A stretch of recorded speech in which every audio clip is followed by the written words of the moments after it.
দক্ষিণ পূর্ব এশিয়ায় থাইল্যান্ড ও কম্বোডিয়ার দীর্ঘদিনের সীমান্ত বিরোধ আবারও রক্তক্ষয়ী সংঘাতের রূপ নিয়েছে।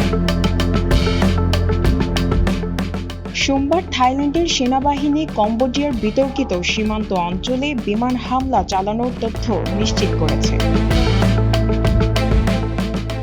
থাই সেনাবাহিনী জানিয়েছে তাদের পূর্বাঞ্চলীয় প্রদেশ উবন রাত চাথানের অন্তত 2টি এলাকায় কম্বোডিয়ার গুলিবর্ষণের মুখে পড়া এক সেনা নিহত এবং 4 জন আহত হয়েছেন।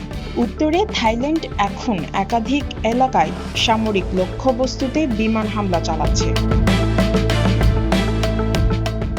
অন্যদিকে কম্বোডিয়ার প্রতিরক্ষা মন্ত্রণালয় অভিযোগ করেছে থাইল্যান্ড কয়েকদিন ধরে তাদের উস্কানিমূলক কর্মকাণ্ড চালানোর পর সোমবার ভোরে বিমান হামলা চালিয়েছে, যদিও তারা কোনো পাল্টা হামলার তথ্য দেয়নি। উল্লেখ্য, চলতি বছরের জুলাই মাসে 5 দিনের ভয়াবহ সীমান্ত যুদ্ধে কম্বোডিয়া ও থাইল্যান্ডের অন্তত 48 জন নিহত হয় এবং প্রায় 3 লাখ মানুষ অস্থায়ীভাবে বাস্তুচ্যুত হয়।